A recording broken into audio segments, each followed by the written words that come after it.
ጤና ይስጥልን። ዓለም በአንድ እግሯ ቆማለች። አሞራና ጅብ በአንድ ላይ አይጮሁም እንደሚባለው ከዋይት ሃውስ እስከ ሆርሙዝ ወሽመጥ የጦርነት ነጋሪት እየተጎሰመ ነው።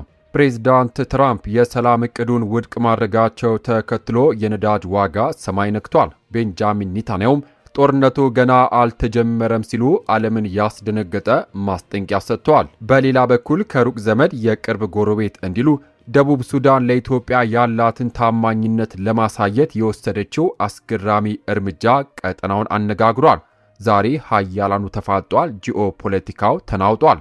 ዝርዝር መረጃዎችን ይዘንላችሁ ቀርበናል። እስከ መጨረሻው አብራችሁን ቆዩ። ቪዲዮን ላይክ በማድረግ ጀምሩ። ለቻናላችን አዲስ የሆናችሁ ሰብስክራይብ በማድረግ የደውል ምልክቷን መጫን ቤተሰብ ይሁኑ። ወደ መረጃዎቹ አልፋለሁ። አብረን እንከታተለው።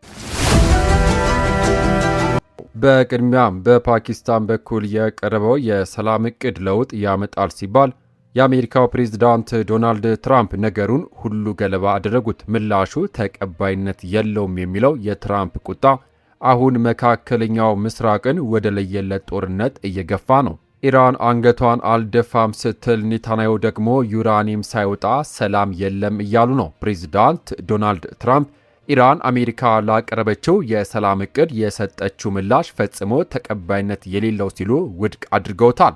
የኢራኑ ታስኒም የዜና ወኪል እንደዘገበው ቴህራን በፓኪስታን በኩል በላከችው ምላሽ ውጊያው እንዲቆም፣ የባህር እገዳው እንዲነሳና ወደፊት ጥቃት እንዳይፈጸምባት ዋስትና ጠይቃም ነበር። ሆኖም የአሜሪካው ፕሬዝዳንት ዶናልድ ትራምፕ በትሩዝ ሶሻል ገጻቸው ላይ አልወደድኩትም፣ ምንም ተቀባይነት የለውም በማለት የኢራንን ተስፋ አምክኗል። አሜሪካ ያቀረበችው ባለ 14 ነጥብ የሰላም እቅድ ኢራን ኒውክሌር ማበልጸጓን እንድታቆምና የሆርሙዝ ወሽመጥን ክፍት እንድታደርግ የሚጠይቅ ነው። ዝሆንና ዝሆን ሲጣሉ የሚረገጠው ሳሩ ነው እንደሚባለው በእነዚህ ሀያላን ፍጥጫ መሃል የዓለም ኢኮኖሚ እየተናወጠ ነው። ኢራን የዓለምን 20 በመቶ ነዳጅ የሚያልፍበትን የሆርሙዝ ወሽመጥ እንደዘጋችው ነው። ትራምፕ ግን በቀረበው ካልተስማማችሁ ዳግመኛ ቦምብ እንጥላለን ሲሉ አስጠንቅቋል። ይህ ማስጠንቀቂያ ሳይቀድሙ መቅደም የሚለው የአሜሪካ ወታደራዊ ስልት አካልም ይመስላል። የኔታንያሁና የፔዜሽኪያን ፍጥጫ በመሃል የእስራኤሉ ጠቅላይ ሚኒስትር ቤንያሚን ኔታንያሁ ጣልቃ በመግባት ያልወደሙ የማበልጸጊያ ማዕከላት አሉ ሲሉ ጦርነት እንዲቀጥል ፍንጭ ሰጥተዋል። በሌላ በኩል የኢራኑ ፕሬዝዳንት መሱድ ፔዜሽኪያን በጠላቶቻችን ፊት አንገታችንን አንደፋም በማለት ለድርድር እጅ እንደማይሰጡ በኩራት ተናግረዋል። ዘገባው የቢቢሲ ነው።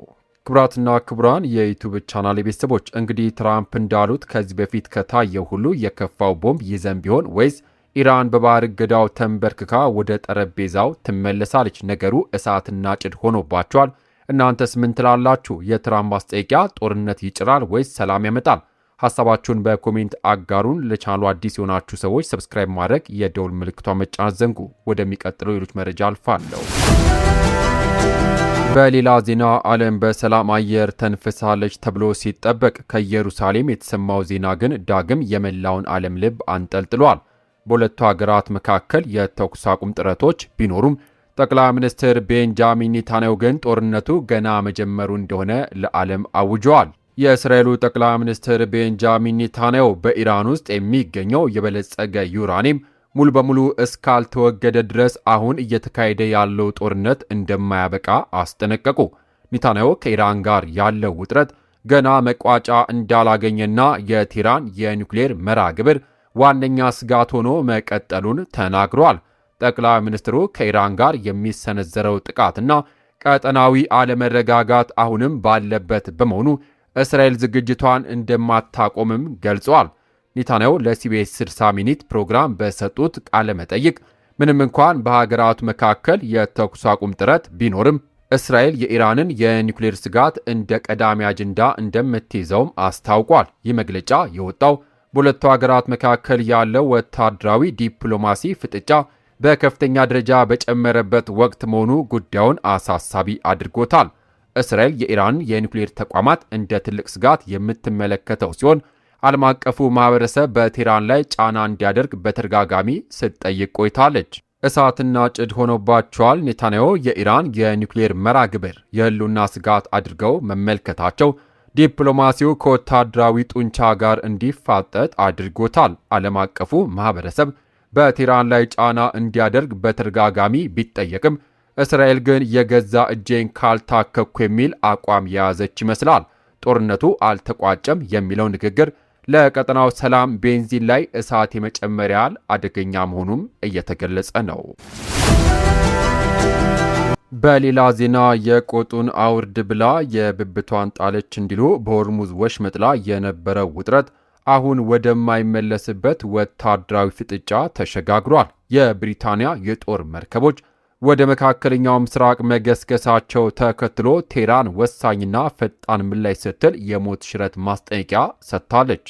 ኢራን በሆርሙዝ ወሽመጥ ላይ የፈረንሳይን ወይም የብሪታንያ ባህር ኃይል የሚሰማሩ ከሆነ ወሳኝና ፈጣን ምላሽ እንደምትሰጥ በይፋ አስጠነቀቀች። የኢራን ጦር ቃል አቀባይ ሙሐመድ አክራሚኒያ እንደገለጹት በወሽመጡ በኩል የሚያልፉ መርከቦች ከቴህራን ጋር በቅድሚያ የማይተባበሩ ከሆነ ከባድ እርምጃ ይጠብቃቸዋል።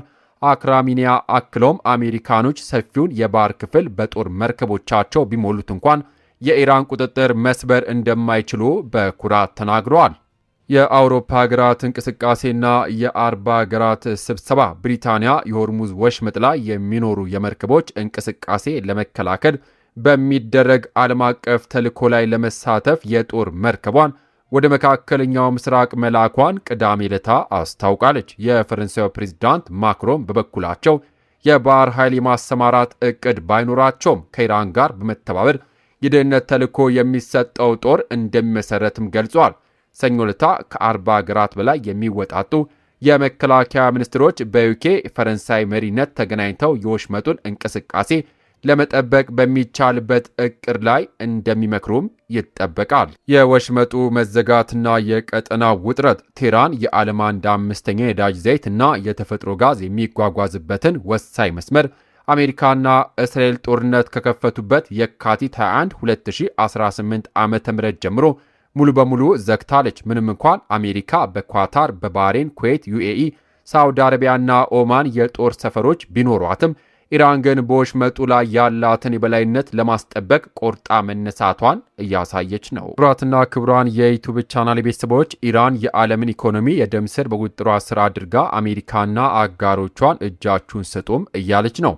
የአውሮፓ ሀገራት በዩኬ መሪነት ጥምረት መመስረታቸው ውጥረቱን ያበርደዋል ወይንስ ይበልጥ ያባብሰዋል የሚለው ጥያቄ የብዙዎቹ ሆኗል። ቴህራን ያለኔ ፈቃድ ማለፍ አይቻልም ስትል ሀያላኑ ደግሞ የባህር ላይ ነጻነት ያስፈልጋል እያሉ ነው። ይህ ፍጥጫ ወደ ለየለት ጦርነት ካመራ የዓለም የነዳጅ ዋጋ ሰማይ ሊነካ እንደሚችልም አይታበልም። እናንተስ ምን ትላላችሁ? የብሪታንያ የጦር መርከብ ወደ መካከለኛው ምስራቅ መላክ ኢራንን ያስደነግጣት ይሆን ወይስ ግጭቱን ያባብሰዋል? ሐሳባችሁን በኮሜንት አጋሩን። ለቻናላችን አዲስ የሆናችሁ ሰብስክራይብ ማድረጋችሁን አትዘንጉ። ወደሚቀጥለው መረጃ አልፋለሁ። በሌላ ዜና ፕሬዚዳንት ዶናልድ ትራምፕ ኢራን ለአሜሪካ የሰላም ዕቅድ የሰጠችው ምላሽ ውድቅ ማድረጋቸውን ተከትሎ የነዳጅ ዋጋ ከፍተኛ ጭማሪ ማሳየቱ እየተገለጸ ነው። ሰኞ ዕለት ብሬንት ድፍድፍ ነዳጅ በኤስያ ገበያ የ4.1 በመቶ ጭማሪ በማሳየት በበርሜል $105 ከ50 ሳንቲም ተሸጧል።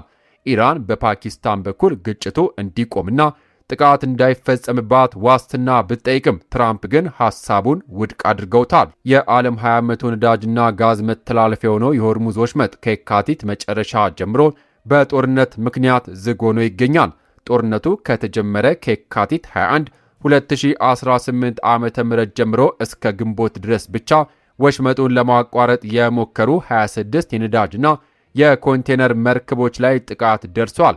እነዚህ ጥቃቶች በተወንጫፊዎች በጀልባዎችና በቦምብ የተፈጸሙም ሲሆን አብዛኞቹ በኦማን ባህር ዳርቻና በዩኤኢ ፉጃይራ ወደብ አቅራቢያ የደረሱ ናቸው። በአሁን ሰዓት ከ1500 እስከ 2000 የሚደርሱ መርከቦችና 20,000 ባህርተኞች መንቀሳቀሻ አጥተው መቆማቸውም ተገልጿል። ድር ቢያብር አንበሳ ያስር እንዲሉ ዓለም ተባብራ መፍትሄ ካልፈለገች ችግሩ የከፋ ይሆናል። የሚገርመው ግን የዓለም ሕዝብ ዋጋ ጭማሪ ሲማረር ግዙፍ የኤነርጂ ኩባንያዎች ትርፋቸው በከፍተኛ ሁኔታም ጨምሯል። አራምኮ በ25 በመቶ፣ ቢቢ ደግሞ ከእጥፍ በላይ ትርፍ ማግኘታቸውን አስታውቋል። የሰው መከራ የሌላው ሲሳይ እንዲሉ የጦርነቱ መቀጣጠል ለእነዚህ ኩባንያዎች የገቢ ምንጭ ሆኖላቸዋል። እንግዲህ ክቡራን አድማጮች ሆርሙዝ ዝግ ሆኖ መርከቦቹ እየተመቱና የነዳጅ ዋጋ እየናረ ዓለም እስከ መቼ ትቀጥላለች? ትራምፕስ ጦርነቱን ለማቆም ምን አይነት ስምምነት ይፈልጉ ይሆን? እናንተስ የነዳጅ ዋጋ መጨመሩ በኑሯችሁ ላይ ምን አይነት ተጽዕኖ አሳደረባችሁ?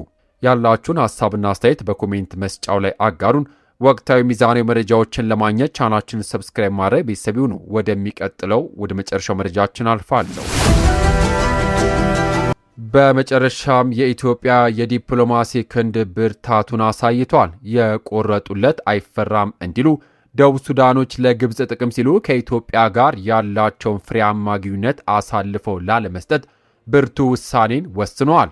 ደቡብ ሱዳን በኢትዮጵያ ድንበር አቅራቢያ የሚገኘውን የግብፅ ሚሊተሪ ቤዝ መዝጋቷ ታውቋል። ሳውት ሱዳኖች ከኢትዮጵያ ጋር ያላቸው ያልተቋረጠ ፍሬያማ ግንኙነት ለግብፅ ጥቅም ሲሉ አሳልፎ መስጠት ባለመፈለጋቸው ይህንን ተገቢ ውሳኔ ወስነዋል። ይህ እርምጃ ደቡብ ሱዳን በትክክለኛው ሰዓት የወሰደችው ትክክለኛ ውሳኔ መሆኑ ተገልጿል። ክቡራን አድማጮች ጎረቤትና ጤና ሳይጠሩት ይመጣል እንዲሉ ግብፅ በኢትዮጵያ ዙሪያ የጦር ሰፈር በመገንባት ጫና ለመፍጠር ብትሞክርም ደቡብ ሱዳን የጎረቤትነት የወንድማማችነት ዋጋ አስቀድማለች። በሚመጡት ጥቂት ዓመታት ውስጥ በኢትዮጵያ ዙሪያ ሆኖ ለግብፅ አገሩን የሚያከራይ ሁሉ ከኢትዮጵያ የሚደርስበት ቅጣት እጅግ መራር እንደሚሆን ማስጠንቀቂያዎች እየወጡ ባሉበት በዚህ ወቅት የደቡብ ሱዳን እርምጃ ብልህነት የተሞላበት ነው። ግብፅ በአፍሪካውያን ወንድሞቿ በኩል ኢትዮጵያን ጥቅም ለመጉዳት የነበራት ህልም አሁን የከሰመ ይመስላል። እንግዲህ የደቡብ ሱዳን ውሳኔ በምስራቅ አፍሪካ ሀገራት መካከል አዲስ የትብብር ምዕራፍ ይከፍት ይሆን? ግብፅስ ከዚህ ውድቀት በኋላ ምን አይነት አማራጭ ትከተላለች? እናንተስ ይህ የደቡብ ሱዳን እርምጃ እንዴት ተመለከታችሁት? አስተያየታችሁን በኮሜንት አጋሩን። ወቅታዊ ሚዛናዊ መረጃዎች በፍጥነት ለማግኘት ቻናላችንን ሰብስክራይብ በማድረግ ቤተሰብ ይሁኑ። ከሰዓታት በኋላ በሚሰሙ በአዳዲስ መረጃ እስከምንገናኝ በያልንበት የዓለም ዳርቻ ቸር እንቆይ።